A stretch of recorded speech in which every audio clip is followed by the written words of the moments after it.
Gregory Stanton বলে একজন ভদ্রলোক আছেন, বয়স্ক। ওনার একটা সংস্থা আছে জেনোসাইড ওয়াচ। উনি 1994 সালে প্রেডিক্ট করছিলেন হুতু তুতসি রুয়ান্ডায় যে জেনোসাইড হলো, একদম জবাই করা হয়েছে আর কি একটা এথেনিক গ্রুপকে, ওইটা কিন্তু উনি আগেই প্রেডিক্ট করছিলেন। একইভাবে উনি 2022 সালের জানুয়ারিতে প্রেডিক্ট করছেন যে ইন্ডিয়াতে একটা জেনোসাইড ইন দ্য মেকিং। এখন ইমরান খান প্রথমবারের মতো জাতিসংঘের পোডিয়াম থেকে কেউ এক্সপ্লেন করার চেষ্টা করছে যে রাসূল সাল্লাল্লাহু আলাইহি ওয়াসাল্লামকে কেউ কটূক্তি করলে আমাদের কথায় লাগে, এটা আমরা সহ্য করব না। প্রথমবারের মতো আমেরিকার মুখের উপর কেউ নো বলছে। আপনারা জানেন ওই ঘটনাটা, অ্যাবসলিউটলি নট, এটা তো একটা মানে হয়ে গেছে, ফ্রেজ হয়ে গেছে। বিসমিল্লাহ, ইন্নাল হামদুলিল্লাহ নাহমাদুহু ওয়া নাস্তাইনুহু ওয়া নাস্তাগফিরুহু ওয়া নাউযু বিল্লাহি মিন শুরুরি আনফুসিনা ওয়া মিন সাইয়্যাতি আমালিনা মান ইয়াহদিহিল্লাহু ফালা মুদিল্লা লাহু ওয়া মান ইউদ্লিল ফালা হাদিয়া লাহু ওয়া আশহাদু আল্লা ইলাহা ইল্লাল্লাহু ওয়াহদাহু লা শারীকা লাহু ওয়া আশহাদু আন্না মুহাম্মাদান আবদুহু ওয়া রাসূলুহু। আম্মা বাদ, ফাইনা খায়রাল হাদিসি কিতাবুল্লাহ ওয়া খায়রাল হাদি হাদিয়ু মুহাম্মাদিন সাল্লাল্লাহু আলাইহি ওয়াসাল্লাম ওয়া শাররুল উমুরি মুহদাসাতুহা ওয়া কুল্লু মুহদাসাতিন বিদআহ ওয়া কুল্লু বিদআতিন দালালাহ ওয়া কুল্লু দালালাতিন ফিন্নার। আসসালামু আলাইকুম ওয়া রাহমাতুল্লাহি ওয়া বারাকাতুহু। আমরা গত বৃহস্পতিবারে সিলেটে একটা প্রোগ্রাম ছিল আমাদের, ওই প্রোগ্রামে এই টপিকটা নিয়ে কথা বলছি। তো এই টপিকটা কথা বলতে গিয়ে দেখলাম যে কিছুটা ওভারল্যাপ আছে। ওভারল্যাপ বলতে এর আগে আমরা যেটা পড়ছি আল্লাহর দুইটা সুন্নাহ, তাই না, লাস্ট যেটা ছিল না আল্লাহর দুইটা সুন্নাহ, সেটার কিছু কিছু জিনিস এখানে চলে আসছে, কিন্তু এটা একটু ডিটেলসে আলোচনা হয়েছে। সেই জন্য ভাবলাম যে আপনাদের সাথে শেয়ার করি। বর্তমান বৈশ্বিক পরিস্থিতিতে আমাদের করণীয়। বর্তমান বৈশ্বিক পরিস্থিতি আসলে কেমন, বৈশ্বিক পরিস্থিতি বলতে কি বোঝাচ্ছি আমরা, এটা কি এই বৈশ্বিক পরিস্থিতি থেকে নতুন কিছু? আমরা যেদিকে তাকাবো দেখবো যে মুসলিম এবং বাকি সারা দুনিয়া দুটা ভাগ, এবং তাদের ভিতর দ্বন্দ্ব নানা রকম ফর্মে, বাট দ্বন্দ্ব চলতেছে বা খুব খুব বড় ধরনের স্ট্রাগল চলতেছে। এক্সিস্টেন্স, আমাদের তো এক্সিস্টেন্সিয়াল থ্রেট বলতে পারেন। এটা কি নতুন কিছু নাকি এটা আগের থেকেই ছিল? এটা আসলে সবসময় ছিল, রাসূল সাল্লাল্লাহু আলাইহি ওয়াসাল্লাম যাওয়ার পর থেকে বা তার সময় থেকে নিয়ে এখন পর্যন্ত আছে, এবং এখন এটা আরো শাখা প্রশাখা গজাইছে বা আরো অনেক অনেক ফিল্ড বাড়ছে, মানে সংঘাতের ক্ষেত্র আরো বাড়ছে। তো এখানে আমি একজনের একটা উদ্ধৃতি দিছি। উনি ফ্রেঞ্চ বর্ন, ইংলিশ, ব্রিটেনে মারা গেছেন, জন্ম ফ্রান্সে, সাহিত্যিক ছিলেন, লেখালেখি করতেন বা নানা রকমের আছে, ওনার কাজ আছে, কবিতা। ওনার নাম হচ্ছে হিলারি বেলক। আপনারা হয়তো আগেও আমার মুখে শুনছেন, ওনার কথা বলছি। উনি 53 সালে মারা যান। 1870 সালে জন্ম, মারা গেছেন 53 সালে, 1953 সালে। ওয়ালাইকুম আসসালাম। সেকেন্ড ওয়ার্ল্ড ওয়ারের পরে পরে, তাই না? সেকেন্ড ওয়ার্ল্ড ওয়ার 45 শেষ হয়ে যায় বা 45 শেষের দিকে শেষ হয়ে যায়। তো সেকেন্ড ওয়ার্ল্ড ওয়ারের পরে পরে মারা গেছেন আপনার 1953 সালে। উনি লিখছেন, what ever happens we have got the Maxim gun and they have not. যাই হোক না কেন, যাই ঘটুক না কেন, আমাদের বড় বড় কামান বা বন্দুকটা আছে, ওদের নাই। এই যে কথাটা বলছেন উনি, আমরা এবং ওরা দুইটা ভাগ করছেন, আস এন্ড দেম, সেই 53 সালে। খুব সম্ভবত উনি অ্যাটম বোমের কথা বোঝাইছেন এখানে, যে ওইটা পশ্চিমা বিশ্বের, পশ্চিমা সাদা চামড়া কাফের যারা, তাদের যে কনসোর্টিয়াম বা তাদের যে আজকে যেটা G7 জি কি সব আছে না, তারা একটা আছে, যদিও G7 এ জাপান আছে, সেটা অন্য একটা ব্যাপার। কিন্তু তারা আস এবং দেম বলতে আসলে বোঝায় যে নানা রকম বিভাজনের ভিতরে একটা হচ্ছে যে অরিয়েন্টালস ইন জেনারেল। অরিয়েন্টালস মানে প্রাচ্য যারা, অর্থাৎ মিডল ইস্ট থেকে নিয়ে এই পাশে পূব দিকে যারা আছে, India, Pakistan, Bangladesh, Palestine, Syria, Saudi Arab, সব আসবে এর ভিতরে। অথবা আপনার পার্টিকুলারলি তারা বোঝেন মুসলমানদের। আমি এখানে বলতেছি যে এই আস এবং দেম বলতে আসলে কি বোঝায়, যেটা উনি বলছেন, we have got what ever happens, we have got the Maxim গান অ্যান্ড দে হ্যাভ নট। যতই হোক না কেন আমাদের কাছে বড়টা আছে, বড় বন্দুক, বড় কামান, অর্থাৎ সম্ভবত অ্যাটম বোমের কথা বোঝাইছেন, আর ওদের নাই। আজকেও দেখতেছেন না আপনি এই জিনিসটা? মানে এটা অনেকটা ইকুইভ্যালেন্ট হচ্ছে, ধরেন এই পাড়ায় 100 ঘর আছে, এখন একজন একটা গাড়ি কিনছে, ধরেন মার্সিডিজ বেঞ্জ গাড়ি কিনছে, আর কারো গাড়ি নেই। সেকেন্ড জন গাড়ি কিনলে সে গিয়ে ভাঙে দিতেছে। সেকেন্ড থার্ড ফোর্থ আর কারো গাড়ি থাকতে পারবে না, আমারই থাকবে। সেম সেম না ব্যাপারটা? ইসরায়েলের নাকি 90টা ওয়ারহেড আছে নিউক্লিয়ার, তার থাকতে পারবে কিন্তু আর কারো থাকতে পারবে না।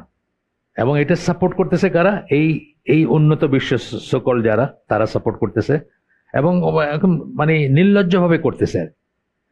তো এই জন্য আমাদের আজ এবং দেম বা বর্তমান বৈশ্বিক পরিস্থিতিটা কেমন সেটা আগে আজ করা দরকার। এই আজ এবং দেম বলতে আসলে কি বোঝায়? Orientals in general, muslims in particular. Generally হলো প্রাচ্যের যারা, আর পার্টিকুলারলি মুসলমানরা।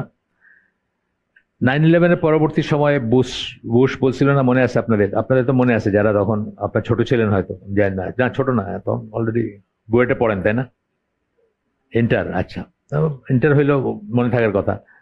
Either you are with us or you are with the terrorist, এই কথা বলছিল একটা, মানে তার সাথে থাকতে হবে আর নাইলে আপনার টেররিস্ট। আস এবং দেন লাইনটার কথা বলতেছে।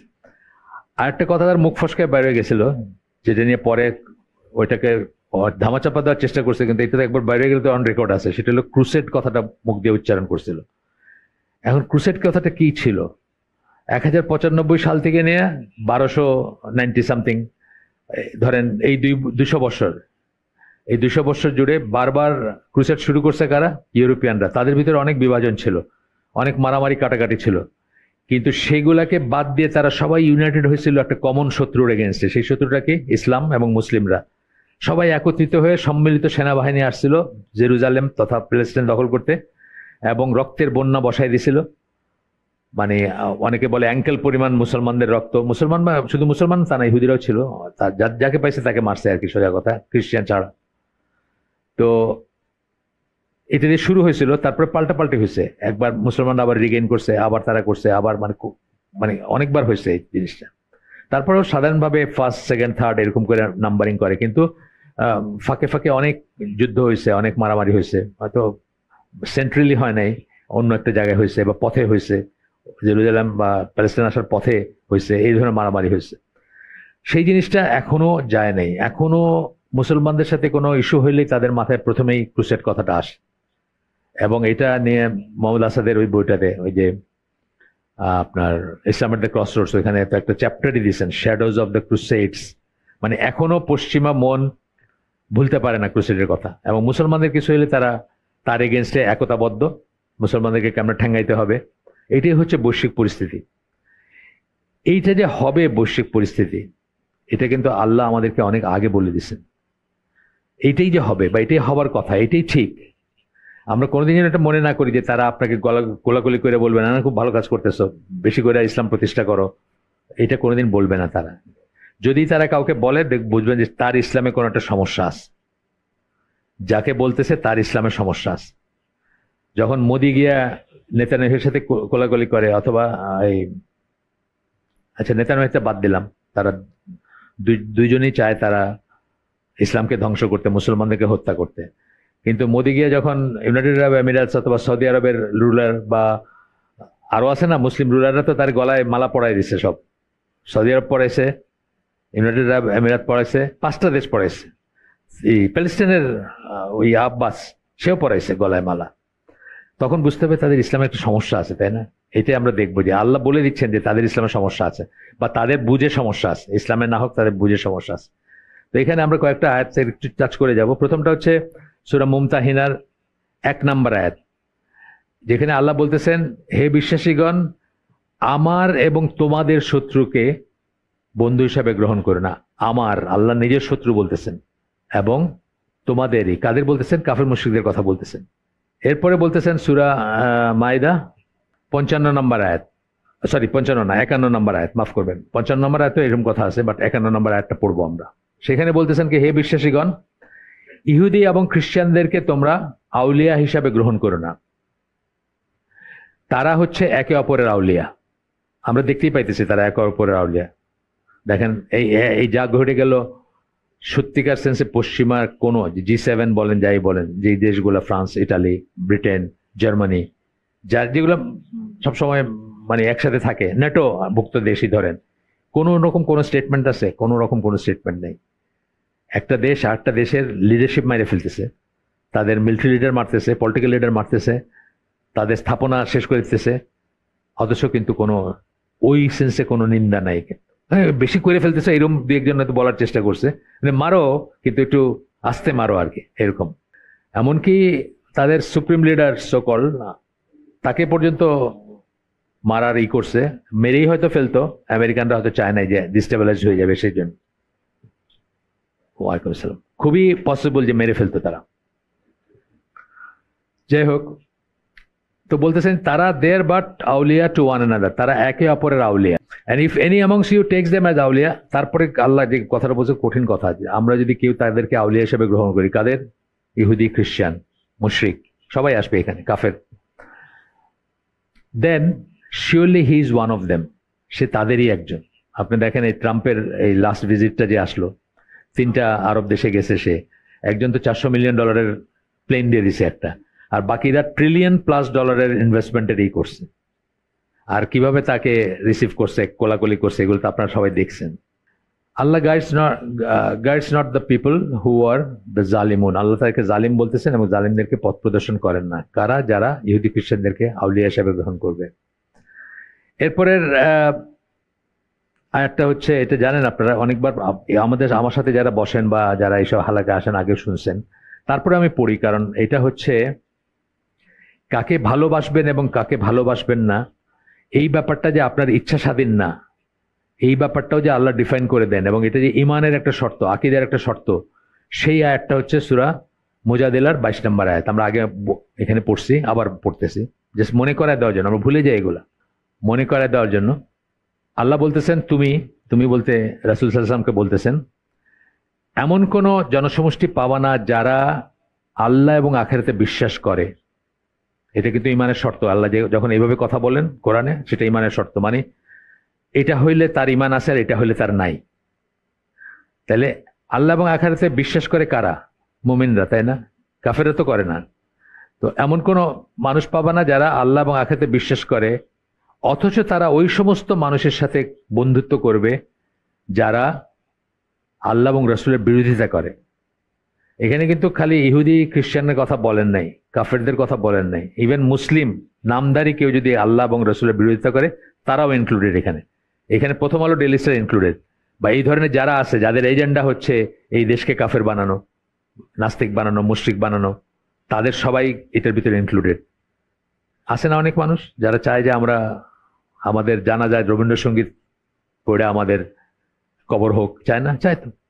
তারা এটাকে ঠিক মনে করে, রবীন্দ্রসঙ্গীত গায়ে কবর হইতেছে, বা কবর হয় না, কবরও হয় না তাদের, তারা তো দেহ দান করে চলে যায় সেরে ওই মেডিকেল রিসার্চের জন্য।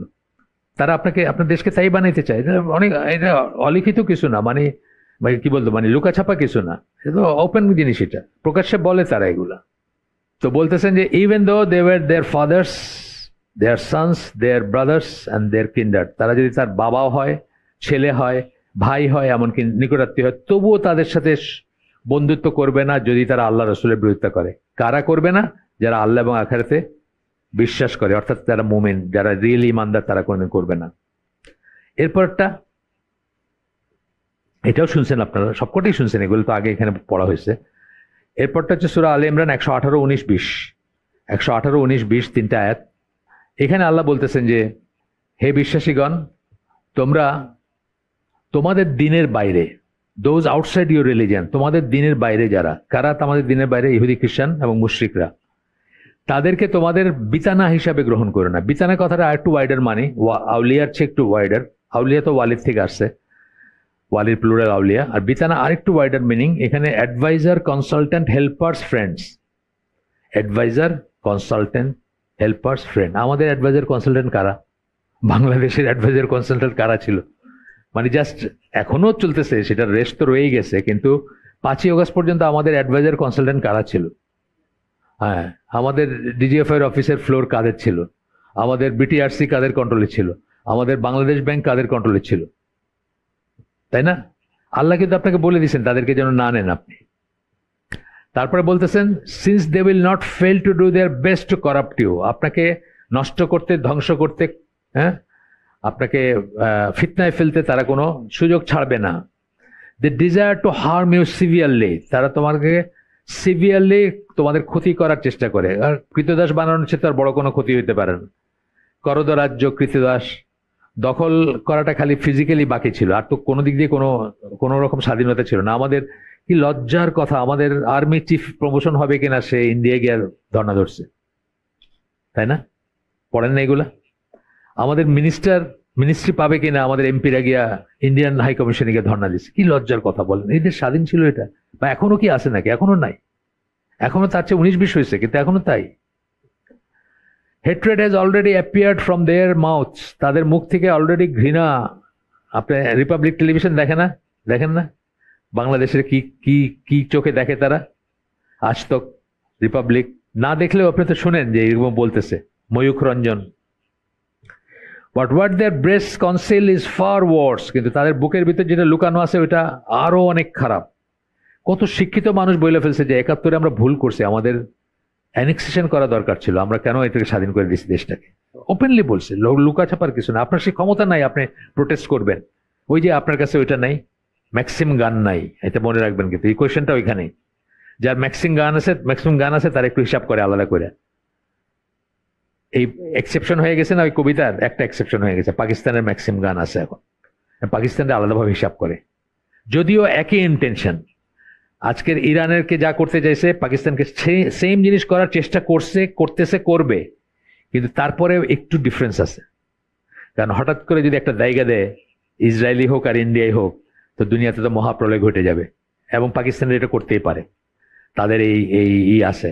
আপনারা জানেন যে ক্লিন্টনের সময় ওই আপনার ওই কার্গিল হইল না, ওই সময় তো ওই সিজফায়ারটার সময় ওরা নাকি ওদের ছিল যে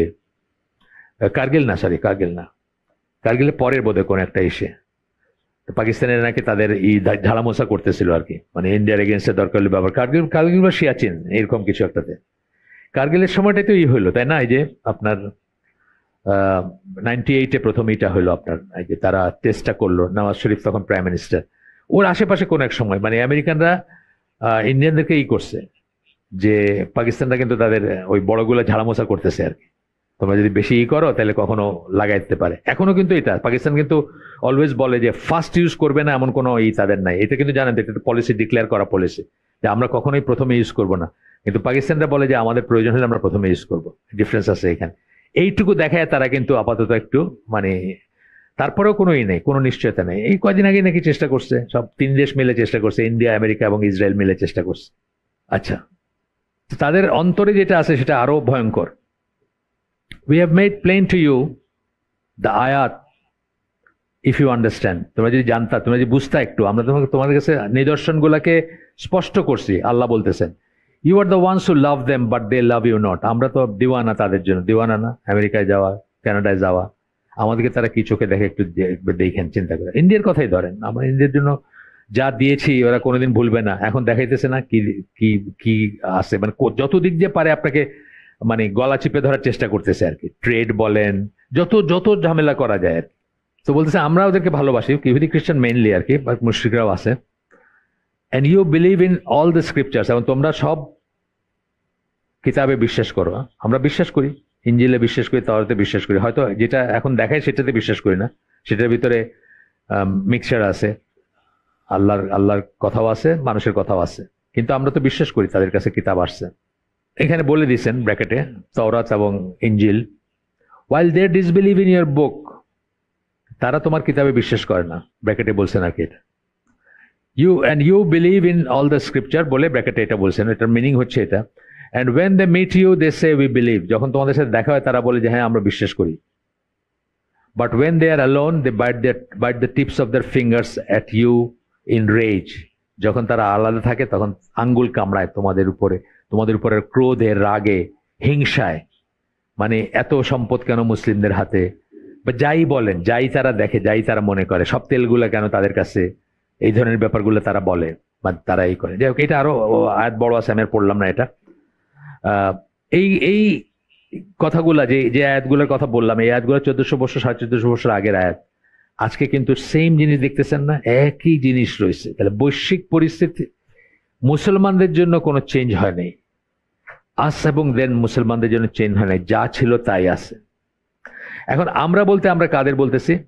এই এই প্রপোজিশনে বর্তমান বৈশ্বিক পরিস্থিতিতে আমাদের করণীয় কি? আমরা বলতে আমরা জেনারেলি বুঝতেছি গোটা মুসলিম উম্মাহ, আর পার্টিকুলারলি বাংলাদেশিদের কথা। যারা আমাকে ওখানে কথা বলতে বলছেন তারা বাংলাদেশের কথা মনে করে বলছেন। সিলেটে বাটা দোকান লুট করে মানুষে জিহাদ করছে, তারপরে খাওয়ারের দোকান ভাঙ্গা জিহাদ করছে, জেনারেল স্টোর ভাঙ্গা জিহাদ করছে, লুট করছে। এটাই কি আমাদের করণীয়?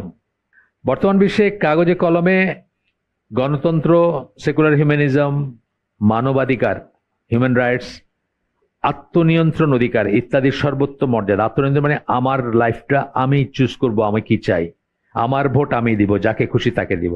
তাহলে এখন যদি খোমেনি রে কেউ ভোট দিতে চায়, পশ্চিমা বিশ্বের বলার কিছু আছে অ্যাকর্ডিং টু দিস? বলার নাই তো। যদি দিতে চায়, ধর আমরা এখন হেফাজতে ইসলামরে দিতে চাইলাম, সবাই ভোট দিতে চাইলাম বাংলাদেশের, আর তাদের কিছু বলার আছে? নাই তো। যদি আপনি এই জিনিসগুলো সত্যিই বলতেন, আপনি কি কি বলতেছেন? আপনি বলতেছেন গণতন্ত্র, আপনি বলতেছেন সেকুলার হিউম্যানিজম, মানবাধিকার। সেকুলারিজম বলতে তারা বলতে চায় যে এটা ধর্মহীনতা না, মানে যারটা যে ই করবে। ঠিক আছে, বাংলাদেশের 90% মানুষ এখন হেফাজতে ইসলামরে গদিতে বসাতে চাইতেছে, কারো কিছু বলার আছে? সারা দুনিয়া একসাথে হয়ে এটাকে রোধ করবে, আমি বলে দিলাম আপনাকে, যদি কোনোদিন হয়।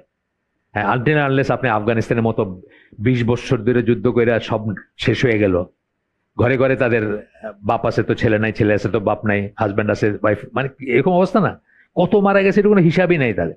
ওই রকম একটা চ্যালেঞ্জ না নিতে পারলে আপনাকে সারা দুনিয়া অপোজ করবে একসাথে, যে এখানে কোনো ইসলামী ধারার কেউ যেন পাওয়ারে না আসতে পারে। পাওয়ার কত দূরে আমি বলবো পরে, আছে যাই হোক, আসুক, সময় আসুক বলবো।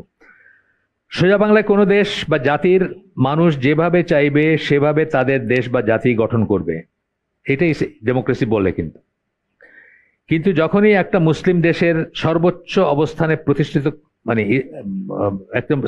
যখনই একটা মুসলিম দেশের মানুষ নিজেদের ভূমিতে আল্লাহর বিধিবিধানকে সর্বোচ্চ অবস্থানে প্রতিষ্ঠিত করতে চেয়েছে, তখন সারা বিশ্বের মোড়লরা একত্রিত হয়ে সেটাকে রোধ করার চেষ্টা করেছে। আপনার খেয়াল দেখেন, আমি ডেমোক্রেসিতে বিশ্বাস করি না, আমি আমার কথা বলছি, এটা আমার হাতের লেখা।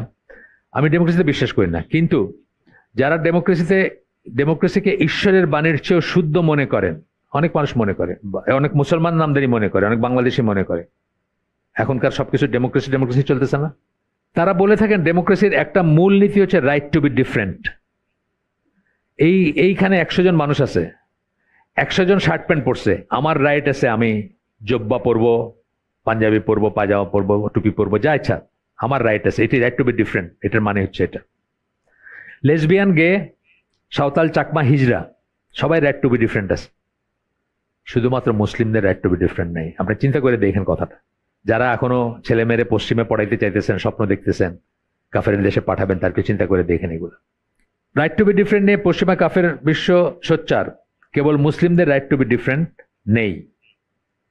ব্ল্যাক লাইভস ম্যাটার শুনছেন না? একটা আন্দোলন, মানে কালো চামড়া, ওই যে মিনেসোটা থেকে শুরু হয়েছিল বোধহয়, যে ওই কালো মাইরে ফেলছে পুলিশ, তারপরে আন্দোলন শুরু হলো। মানে কালো জীবনের দাম আছে, এটাই তো মানেটা। ব্ল্যাক লাইভস ম্যাটার কথাটা মানে কি? কালো জীবনের দাম আছে, যেখানে সেখানে মাইরে ফেলতে পারো না। এরকম আরো অনেক স্লোগান শুনছেন। কখনো শুনছেন নাকি মুসলিম লাইভস ম্যাটার? শুনছেন সাদা চামড়া কাফেররা ওই ইংল্যান্ডে, মানে যারা আর কি যারা ডেমোক্রেসি করে, তাদের শুনছেন নাকি? কখনো শোনেন নাই।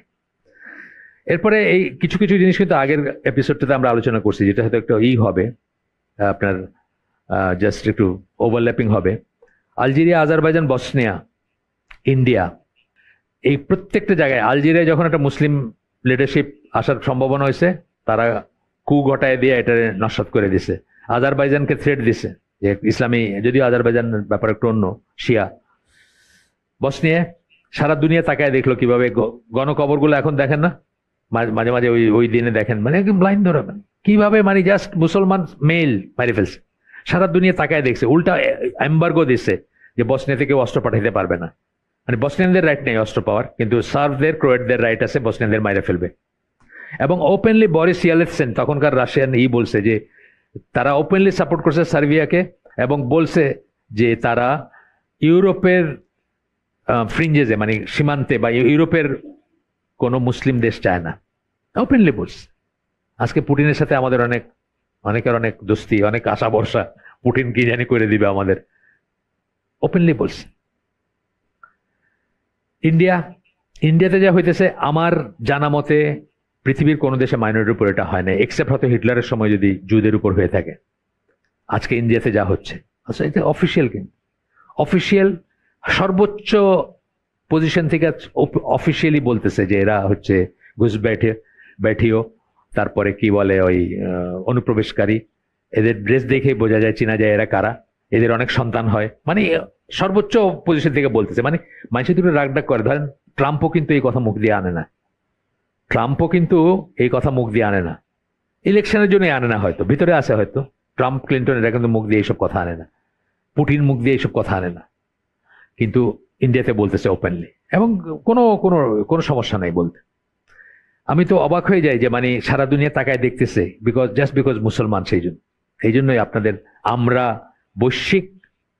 বর্তমান বৈশ্বিক পরিস্থিতি আমাদের কারণে আমরা কারা এটা আমাদের আগে রিয়েলাইজ করা উচিত। এরপর দেখেন, এই ইন্ডিয়া সম্বন্ধে একটু বলি। গ্রেগরি স্ট্যান্টন বলে একজন ভদ্রলোক আছেন, বয়স্ক, ওনার একটা সংস্থা আছে জেনোসাইড ওয়াচ। উনি 1994 সালে প্রেডিক্ট করছিলেন যে ওই যে তুৎসিদের যে হুতু তুৎসি রুয়ান্ডায় যে জেনোসাইড হলো, একদম জবাই করা হয়েছে আর কি একটা এথেনিক গ্রুপকে, ওইটা কিন্তু উনি আগেই প্রেডিক্ট করছিলেন। একইভাবে উনি 2022 সালের জানুয়ারিতে প্রেডিক্ট করছেন যে ইন্ডিয়াতে একটা জেনোসাইড ইন দ্য মেকিং, এখন যে কোনো সময় এটা শুরু হবে এবং মুসলমানদের মাস কাটা হবে আর কি, ওই নিধন যেরকম ইসে করা হয়েছে। ওপেনলি বলে এগুলো, তারা ট্রেনিং নিতেছে, তরবারিতে দেখেন না, তরবারি হাতে নিয়ে ট্রেনিং নিতেছে, তো খোলাখুলি বলে, কোনো ব্যাপারই নাই, কোনো লাগ নাই। কিন্তু আমাদের মানুষগুলা কত ইনসেনসিটিভ যে তারা এগুলো দেখেও দেখে না। সৌদি আরবে যদি চাইতো, তারাই কিন্তু এটাকে জাস্ট একটা হুমকি দিলে যে তোমাদের সাথে সমস্ত ট্রেড বন্ধ এবং তোমাদের কর্মচারী কাজ করে যারা লেবার টুবার সব নিয়ে যাও, একটা দেশ বললে এনাফ হতো। তারা দুনিয়াবী স্বার্থের জন্য, তাদের টাকা পয়সার জন্য, ব্যক্তিগত স্বার্থের জন্য তারা ইন্ডিয়া আইসা মোদির সাথে কোলাকুলি করে বলে যে ডিএনএ সম্পর্ক নাকি। আমি জানি না মোহাম্মদ সালমানের মা ইন্ডিয়ান ছিল কিনা, আর তো কোনো কারণ পাই না আমি ডিএনএ সম্পর্ক হওয়ার। অন রেকর্ড বলছে ডিএনএ সম্পর্ক, কোলাকুলি করছে। পাকিস্তানে আসলো পয়লা, পাকিস্তান থেকে সৌদি আরব গিয়ে আবার ইন্ডিয়া আসলো, এসে কোলাকুলি করে বলছে। পাকিস্তানের কথা দেখেন, ইমরান খান খুব ভালো মুসলমান আমি বলি না, মাজারে পন্থী এটা সেটা অনেক ঝামেলা আছে তার, কিন্তু একটা ফিলিং আছে। প্রথমবারের মতো জাতিসংঘের পোডিয়াম থেকে কেউ এক্সপ্লেন করার চেষ্টা করছে যে রাসূল সাল্লাল্লাহু আলাইহি ওয়াসাল্লামকে কেউ কটূক্তি করলে আমাদের কথায় লাগে, এটা আমরা সহ্য করব না, এন্ড এক্সপ্লেন করার চেষ্টা করছে। প্রথমবারের মতো আমেরিকার মুখের উপর কেউ নো বলছে। আপনারা জানেন ওই ঘটনাটা, অ্যাবসলিউটলি নট, এটা তো একটা মানে হয়ে গেছে, ফ্রেজ হয়ে গেছে। ওই একজন আমেরিকান সাংবাদিক জিজ্ঞেস করছিল যে আমেরিকা চাইলে কি আপনি বেস দিবেন নাকি আগের মতো, আফগানিস্তানের আগের যুদ্ধের মতো? উনি বলছে অ্যাবসলিউটলি নট। সেটার ফলশ্রুতিতে কিন্তু ওই 1800 কত শতাব্দীর সবচেয়ে পচা যে জেলটা আডিয়ালা, বিচ্ছু এবং সাপের ভিতরে জীবন কাটতেছে, তার বাইর হওয়ার কোনো নাম নাই। কারা করছে এটা? মুসলমানদের শত্রু যারা, তারা করছে। সে খুব ভালো মুসলমান না, কিন্তু এইটুকুও সহ্য করে নাই তারা, এইটুকু সহ্য করতে পারতেছেন। Same with Gaddafi. গাদ্দাফি ভালো মুসলমান ছিল না, কিন্তু গাদ্দাফি একটা ওয়েলফেয়ার স্টেট ছিল, স্টেবল একটা স্টেট ছিল, একটা এক্সাম্পলারি ওয়েলফেয়ার স্টেট ছিল, সেটাকেও তারা সহ্য করতে পারলো না।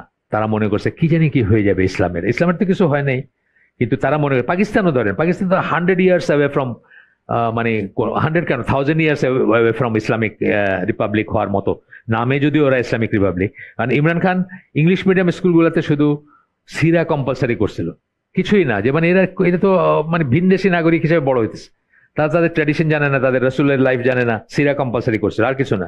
ইংলিশ মিডিয়াম স্কুল, আমাদের স্কলাস্টিকা বা মার্কা যেগুলো আছে ওগুলোতে আপনি ডিপিএস, ওগুলোতে আপনি সিরা কম্পালসারি করছেন, এই করছিল। পাকিস্তানি একটা আছে ফিজিসিস্ট পারভেজ হুদবয়, নাম শুনছেন কিনা যায় না, বাংলাদেশে আসছিল এই 5ই অগস্টের পরে আসছিল বাংলাদেশে। একটা ওই সত্যেন বোসের কি জানি একটা হয়েছিল ঢাকা ইউনিভার্সিটির ফিজিক্স ডিপার্টমেন্টে, ওইখানে তাকে দাওয়াত করছিল, সে আসছিল, আমি দেখছি তার ইন্টারভিউ। সে তখনই বলছে যে ইমরান খান পাকিস্তানকে, জাতিকে অন্ধকার যুগে পাঠাই দিতে চাইতেছে, জাস্ট সিরাটা ইন্ট্রোডিউস করছে। দেখ মানে কাফের এবং কাফের চর যারা, তারা এইভাবেই দেখে কিন্তু ইসলামকে বা আমাদেরকে, আমরা যারা আল্লাহর মতো করে বাঁচতে চাই। আচ্ছা, গেল এগুলা, গাদ্দাফি গেল।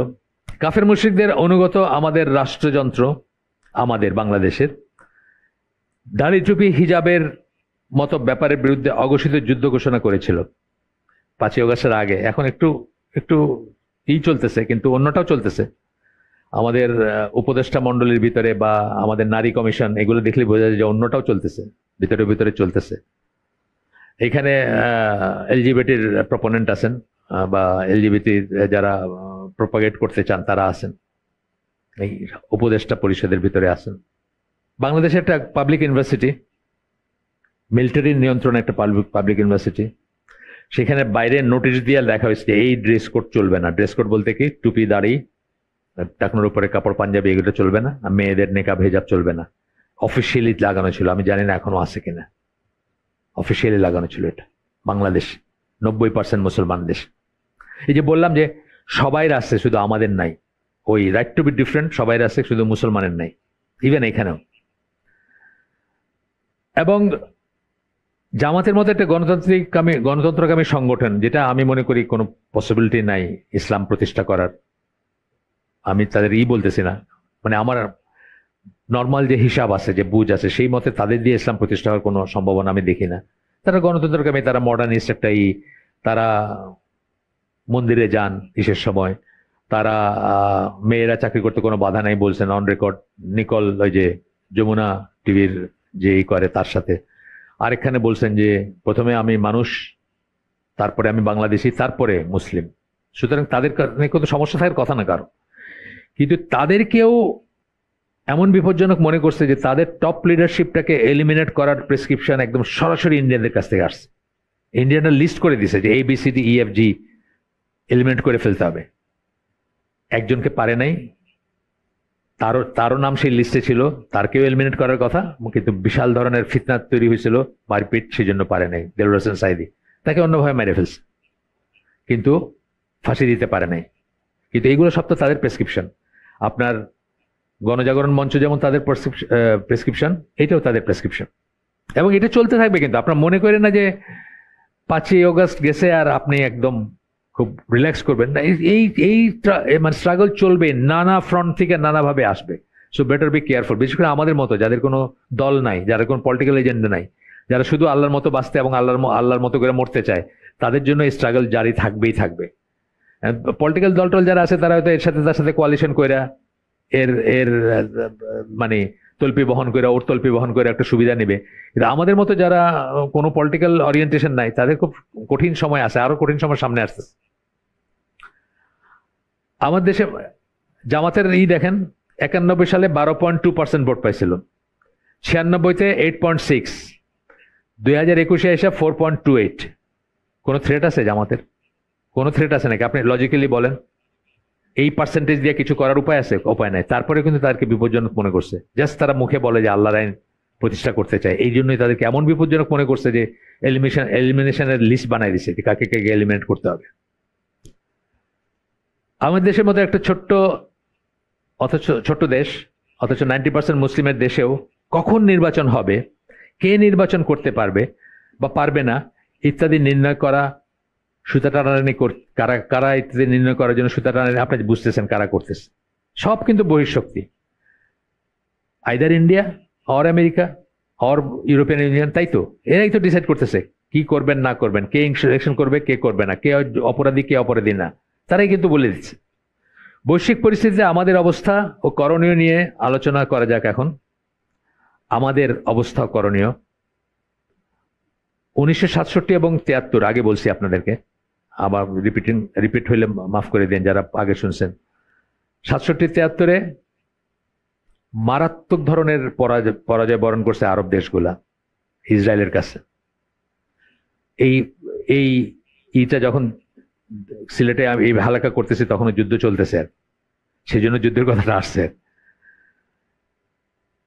এখানে দেখেন, প্রথম কথা হলো, গতদিন একটা আয়াত পড়ছিলাম সূরা আনফলের 73 নম্বর আয়াত, যে তারা একে অপরের সাথে একে অপরের আউলিয়া বা একে অপরের সাথে কনফেডারেশন যেটাকে আমরা বলি, একে অপরের সাথে তারা দল গঠন করছে আর কি, মিলেমিশে তোমাদের এগেনস্টে। তোমরাও যদি তা না করো, তোমরা বলতে মুসলিমরা, তোমরাও যদি একত্রিত না হও, তোমরাও যদি একে অপরের আউলিয়া না হও, তাহলে কি হবে? ফিতনা ফাসাদ দুনিয়াতে দেখা দিবে। এখন আমরা কি ধরনের আউলিয়া একে অপরের, সেটা বোঝানোর একটা দুইটা উদাহরণ দেই। 73-এর যুদ্ধে সিরিয়া এবং মিশর একত্রিত হয়ে প্ল্যান করছে ইসরায়েল অ্যাটাক করবে। দুজনেরই কিন্তু জায়গা দখল করে নিছে ইসরায়েল আগে। ইসের হইল সুয়েজ খালের পার সাইনাই, আর ওদের গোলান হাইটস। তো একত্রিত হয়ে তারা ইসরায়েলকে ফাইট করবে। এমনকি তারা একটা কনফেডারেশন মার্কও করছিল, এটা টিকে নাই। আমার কাছে স্ট্যাম্প আছে, UAR, ইউনাইটেড আরব রিপাবলিক। আপনি দেখেন রিপাবলিক্স এসে দেখেন, এই যে স্ট্যাম্প, এটা সার্চ দিলেই হবে, UAR দেয়া সার্চ দিলে দেখবেন বলে দিবে কতদিন স্থায়ী ছিল। এটা চেষ্টা করছিল একটা করতে আর কি, কনফেডারেশন মার্কা করতে। এখন এই খবরটা বাদশাহ হোসেন, উনি ছিলেন জর্ডানের রাজা, এয়ারফোর্সের অফিসার ছিলেন আগে, প্লেন বা হেলিকপ্টার চালাতে জানতেন। উনি খবর পাইছেন এটা গোপন সূত্রে কোনোভাবে, পাশাপাশি দেশ আসেই তো ভাইসা।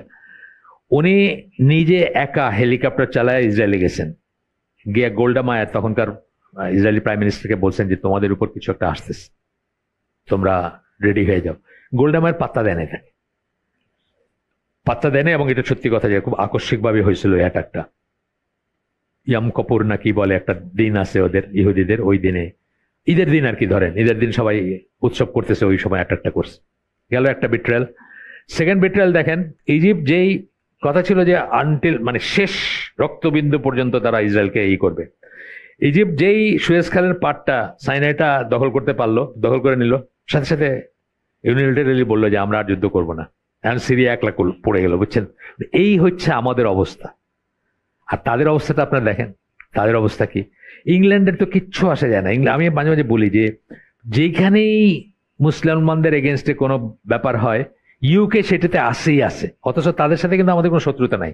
আমরা কোনোদিন ইউকে দখলও করি নাই, বা ইউকের সাথে আমাদের ওইরকম কোনো নেই। ধরেন স্প্যানিশরা বলতে পারতো যে বেটারা আমাদের অনেক বছর রুল করছে না, পর্তুগিজরা বলতে পারতো, ফ্রান্সের একটা অংশ বলতে পারতো, বা সিসিলি বলতে পারতো যে আমাদের এত বছর এরা করছে, রুল করছে।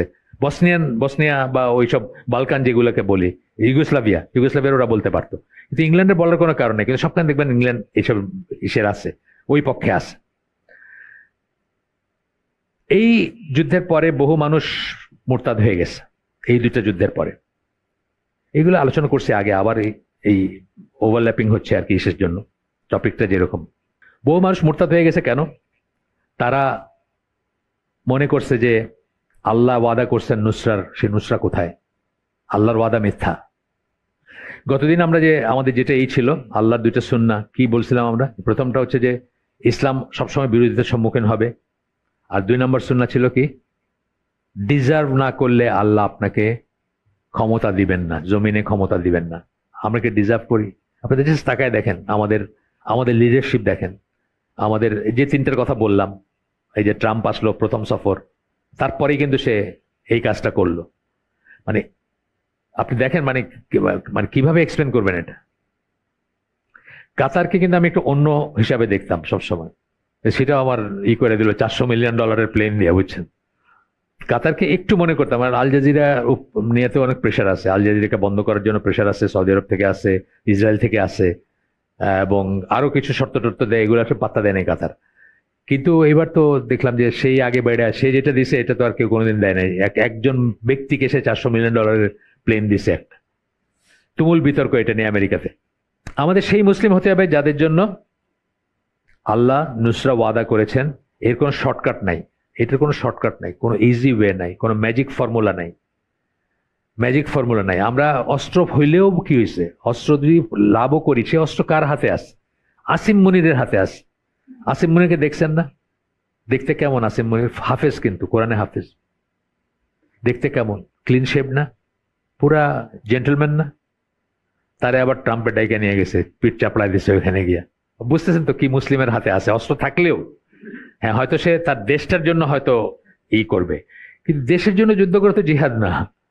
আল্লাহর জন্য যুদ্ধ করলে জিহাদ, যদি আল্লাহর ভূমি হয় আল্লাহর জন্য যুদ্ধ করেন তাহলে জিহাদ। দেশ প্রোটেক্ট করবেন, ক্ষমতায় থাকবেন, মানে পাকিস্তান আর্মির আছে না পাওয়ার স্ট্রাগল আছে না ওইখানে, আর্মি তো তাদের সব ক্ষমতার উৎস হচ্ছে আর্মি। তো সেই পাওয়ার স্ট্রাগলে তারা উপরের সিঁড়িতে উঠছে এই যুদ্ধের পরে, ইন্ডিয়ার যুদ্ধের পরে। এগুলো ডিফারেন্ট, এটা আল্লাহর দিনের কোনো সম্পর্ক নাই। হাফেজ সাহেব ক্লিন শেভ, প্রতিদিন কবিরা গুনাহ করতেছে একবার করে। আল্লাহর সুন্নাহর কোনো পরিবর্তন হয় না, আল্লাহ বলছেন। আল্লাহর সুন্নাহগুলো আবার একটু আলাপ করছি আমি এখানে। ইসলাম এবং মুসলিমরা বিরোধিতার সম্মুখীন হবে।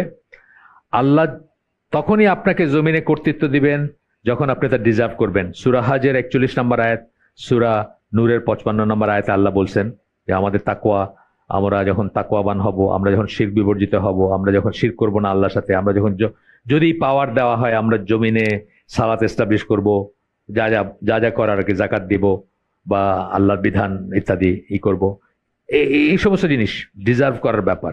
আমরা কি ডিজার্ভ করি? কাফেরের সুন্নাহ ও আমাদের সুন্নাহ ডায়ামেট্রিক্যালি অপোজিট। এটা অনেকবার বলছি আগে, আবারও বলতেছি। সুন্নাহ মানে কি? সুন্নাহ মানে এখানে নিয়ম পর্যন্ত, নিয়ম নীতি ধারা মানে পদ্ধতি সবই আসবে এটার ভিতরে।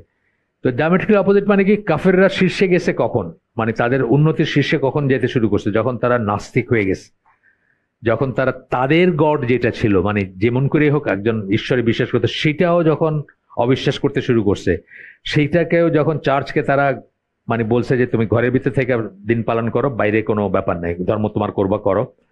এবং তাদের ফিলোসফার যারা মানে তাদের বাতিঘর, তারা যখন বলছে যে আল্লাহর মৃত্যু হয়েছে, ফ্রেডরিক নিশ্চে বলছে আল্লাহর মৃত্যু হয়েছে, একজন ফিলোসফার ছিল জার্মান, আল্লাহর মৃত্যু হয়েছে।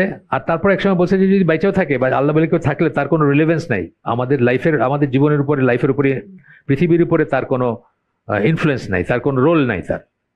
এইটা যখন বলছে তখন তারা কি শীর্ষে পৌঁছেছে। এই ধারেই তো চলতেছে এখনো। আর আমাদের সুন্নাহটা হচ্ছে উল্টা। আল্লাহ বলতেছেন এবং আমরাও দেখছি যে যখন আমাদের তাকওয়া থাকবে, যখন আমরা তাওহীদের উপর থাকবো, যখন আমরা আল্লাহ ছাড়া কাউকে ভয় করব না, তখন সারা দুনিয়া আমাদের পায়ের নিচে থাকবে। তখন আমাদের খলিফা যদি হাতের উপরে মাথা দিয়ে খেজুর গাছের নিচে ঘুমায়, পৃথিবী তার পায়ের নিচে আছে। কিন্তু আমরা যখন ওই মোটা কার্পেটের উপর হেলান দিয়ে বসে নর্তকী নাচাইছি আর গান বাজনা, ওয়েস্টার্ন ফিলোসফির বই ট্রান্সলেট করে দরবারে পড়ানো শুরু করছি, তখন থেকে আমরা কি এক কাফিরের পায়ের থেকে আরেক কাফের পায়ে আমরা ফুটবলের মতো তারা আমাদের কিনে খেলতেছে। মানে জাস্ট আমরা এখন আসি একটা ব্যালেন্স। এত ব্যালেন্সের কথা কেন আসে? মানে কাফেররা এদিকে টানতেছে, ওইদিকে ও টানতেছে, যে ব্যালেন্স করে চলতে পারলো সে আর কি কোনো মতে জানটা বাঁচায় চললো আর, আর নাহলে তো আপনার নিয়ে নিবে, এরকম ব্যাপার আর কি। তারা ধর্ম ত্যাগ করেছে বলে উন্নত ক্ষমতাধর হয়েছে, আর আমরা তাকওয়া অর্জন করলে আমাদের আল্লাহ জমিনে কর্তৃত্ব দিবেন। আমরা কাফিরের সুন্নাহ দিয়ে ইসলাম প্রতিষ্ঠা করার চিন্তা করে থাকি। আমরা কাফিরের সুন্নাহ দিয়ে ইসলাম প্রতিষ্ঠা করার চিন্তা করি। কি দিয়ে? কাফেরের ডেমোক্রেসি দিয়ে আমরা ইসলাম প্রতিষ্ঠা করব। কাফেরের ক্যাপিটালিজম দিয়ে আমরা ইসলাম প্রতিষ্ঠা করব। আমাদের অনেক টাকা হবে, এই টাকা জায়গায় জায়গায় ইনভেস্ট করব। এই যে মোদিরে বলছে ডিএনএ সম্পর্ক, কি লেগে কইছে? ইন্ডিয়া একটা বড় মার্কেট, 150 কোটি মানুষের মার্কেট। এইখানে সে চিন্তা করতেছে যে যাই করি 150 কোটি কনজিউমার, এই জন্য ডিএনএ সম্পর্ক হয়ে গেছে কিন্তু, তাই না?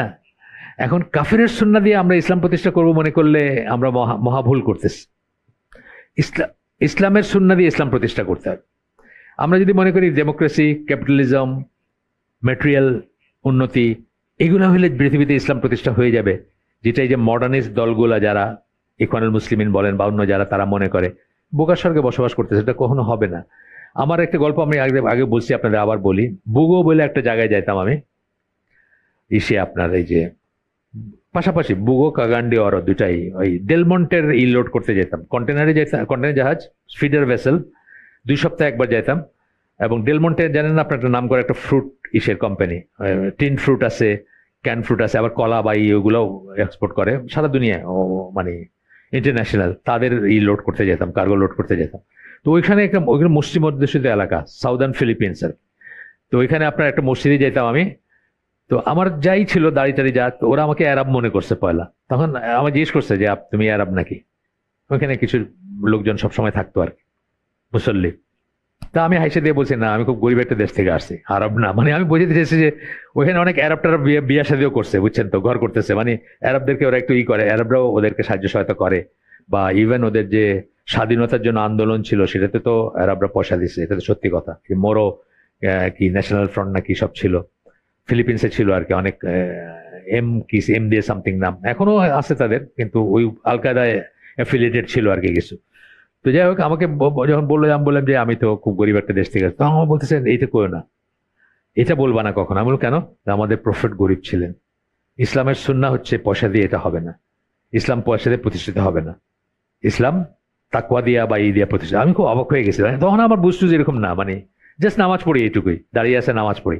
আমার বলতেছে এটা বলো না, আমাদের আমাদের নবী গরিব ছিলেন এবং আমাদের সুন্নাহ হচ্ছে টাকা পয়সা দিয়ে হবে না, আমাদের তাকওয়া দিয়া ইমান দিয়া আমরা আমরা পৃথিবীতে এই হব। আমি অবাক হয়ে গেছি তখন, ওই দিনে সম্ভবত তবলিগি ছিল তারা, খুব সম্ভবত, আমি আমি শিওর না, মনে হয় তবলিগি ছিল।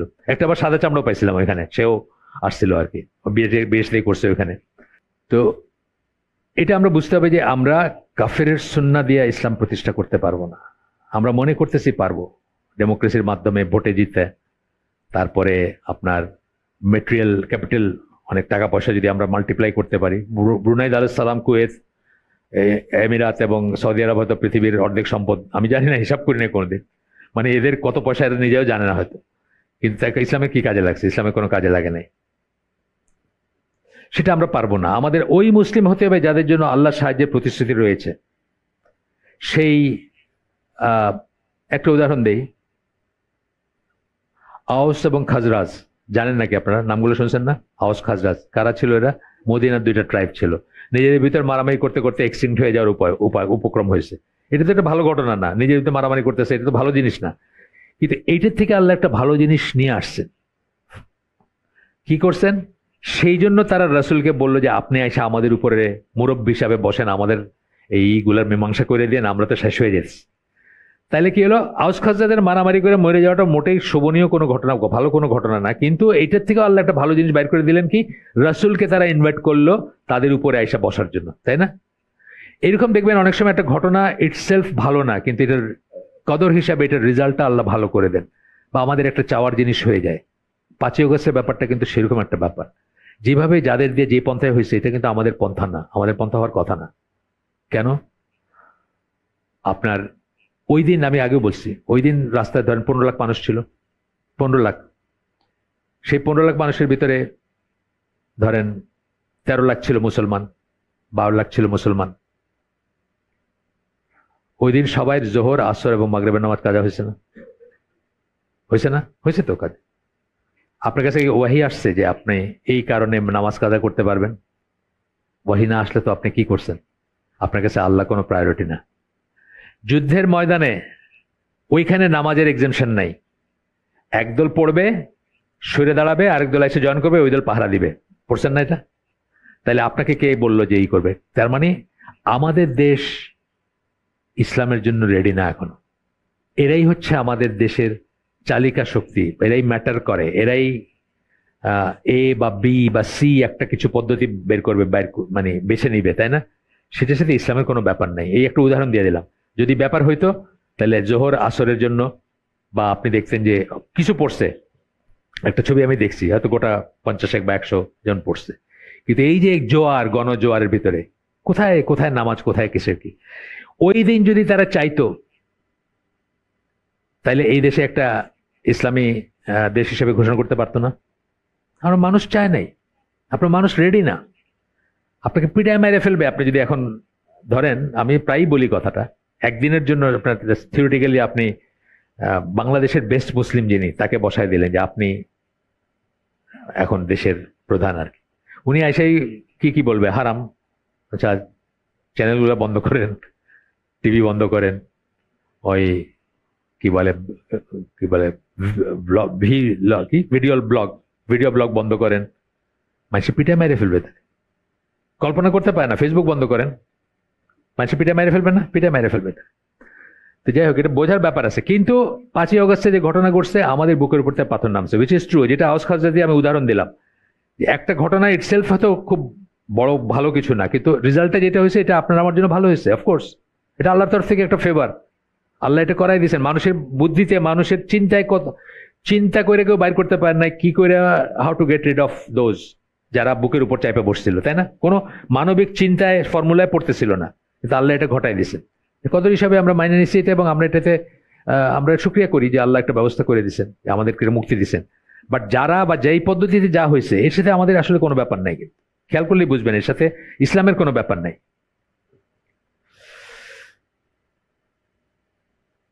আমরা কি একে অপরের আউলিয়া?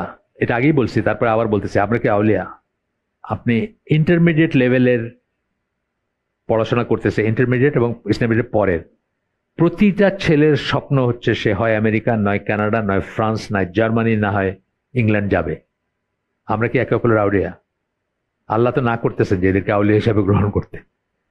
সুতরাং ওই সুন্নাটা, ওই যে সূরা আনফলের 73 নম্বর আয়াতে যে আল্লাহ বলছেন যে আমরা যদি একে অপরের আউলিয়া না হই তাহলে ফিতনা ফসাদ, আমাদের ফিতনা ফসাদের ভিতরে আসি, উই ডিজার্ভ ইট, যার ভিতরে আসি।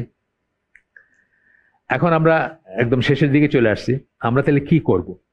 আমাদের করণীয় কি? আমি বৈশ্বিক অবস্থা বললাম, আমাদের অবস্থা বললাম, চেষ্টা করলাম বোঝাইতে আপনাদের। আমরা কি করব?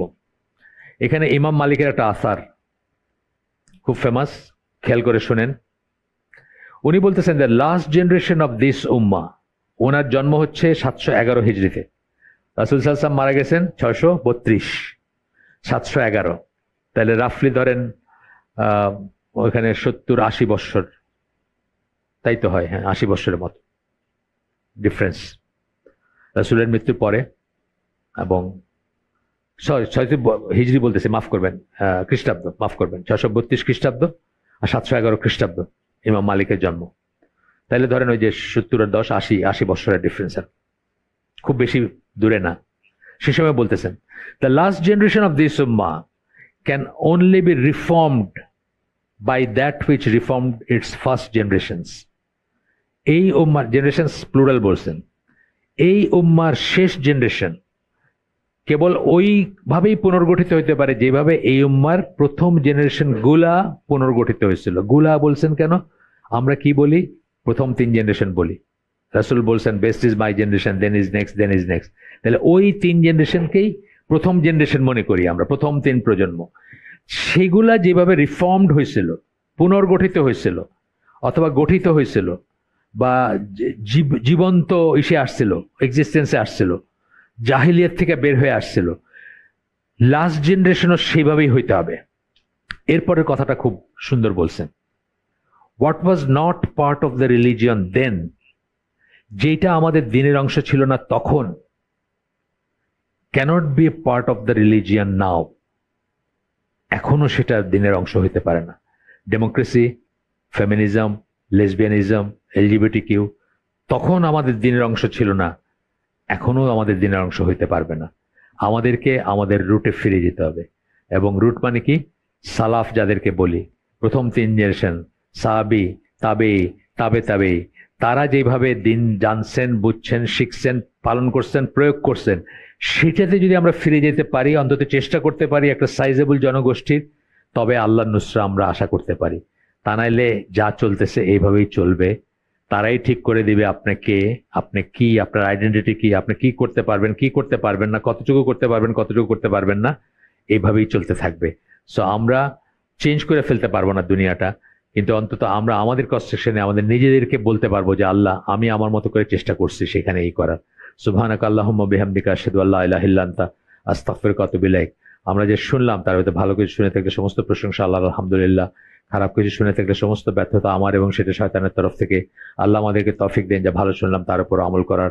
আসসালামু আলাইকুম ওয়া রাহমাতুল্লাহি ওয়া বারাকাতুহু।